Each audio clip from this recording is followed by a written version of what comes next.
ಪಿತನ ಸುತ್ತ ಪವಿತ್ರಾತ್ಮ ನಾಮದಲ್ಲಿ ಆಮೇಲೆ ಪರಿಶುದ್ಧ ಆತ್ಮರೇ ಬನ್ನಿರಿ. ನಮ್ಮ ಮಾತು, ನಮ್ಮ ಕ್ರಿಯೆ, ನಮ್ಮ ಕೆಲಸವನ್ನು ಆಶೀರ್ವದಿಸಿರಿ.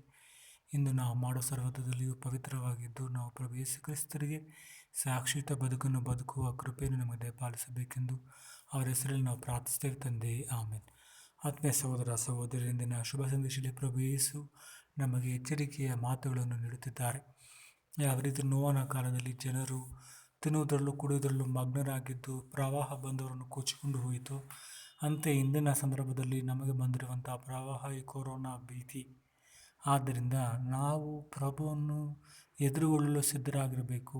ಎಂಥ ಬದುಕಿನಿಂದ ನಿಷ್ಕಲ್ಮಶವಾದ ಪಾಪರಹಿತ ಮತ್ತು ಒಳ್ಳೆಯ ಕೆಲಸ ಕಾರ್ಯಗಳಿಂದ ನಾವು ಸದಾ ಸಿದ್ಧರಿರಬೇಕು. ಇಲ್ಲವಾದರೆ ನಾವು ಇಹಲೋಕದ ಯಾತ್ರೆಯಲ್ಲಿ ನಮ್ಮನ್ನು ನಾವು ಮರೆಯುವುದಾದರೆ ನಾವು ಸಹ ಆ ಒಂದು ಪ್ರವಾಹದಲ್ಲಿ ಕೊಚ್ಚುವುದ ಮಕ್ಕಳಂತೆ ನಾವು ನಮ್ಮ ಪ್ರಾಣವನ್ನು ಆತ್ಮವನ್ನು ಕಳೆದುಕೊಳ್ಳರಾಗುತ್ತೇವೆ.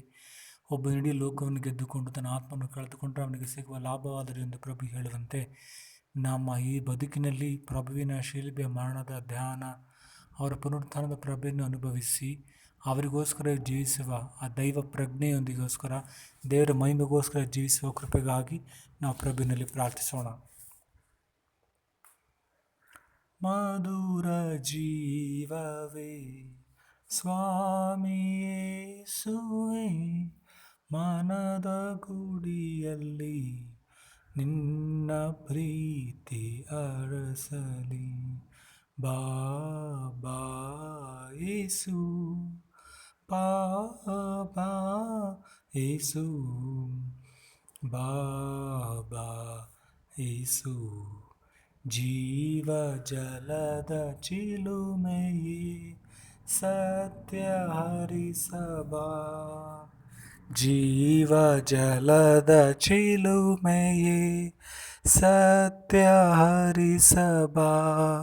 ನೊಂದ ಮನಕ್ಕೆ ಪ್ರೀತಿಯೇರೆಯ ಸ್ನೇಹ ಶಿಖರ ಬಾ, ಏಸು ಪ್ರಭುವೇ ಬಾ, ಏಸು ಪ್ರಭುವೇ ಬಾ. ಪ್ರಾರ್ಥಿಸೋಣ.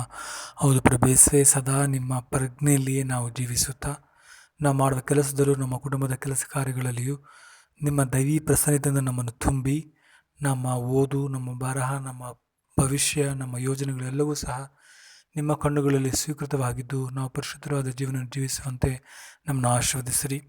ಅಂತೆಯೇ ಒಂದು ಸಂದಿಗ್ಧ ಪರಿಸ್ಥಿತಿಯಲ್ಲಿ ಕೆಲಸ ಮಾಡ್ತಿರುವಂಥ ಆಸ್ಪತ್ರೆಗಳಿರುವಂಥ ಎಲ್ಲ ವೈದ್ಯರು, ದಾದಿಯರು ಅವರನ್ನು ಆಶೀರ್ವದಿಸಿ ಅವರಿಗೆ ನಿಮ್ಮ ಪವಿತ್ರ ರಕ್ತದ ರಕ್ಷಣೆ ನೀಡಿ ಅವರನ್ನೆಲ್ಲ ಸೋಂಕು ಬಾಧೆಗಳಿಂದ ಕಾಪಾಡಬೇಕೆಂದು ನಮ್ಮ ಪರಿಶುದ್ಧವಾದ ರಕ್ತದಲ್ಲಿ ನಾವು ಪ್ರಾರ್ಥಿಸ್ತೇವೆ ತಂದೆಯೇ, ಆಮೇನ್.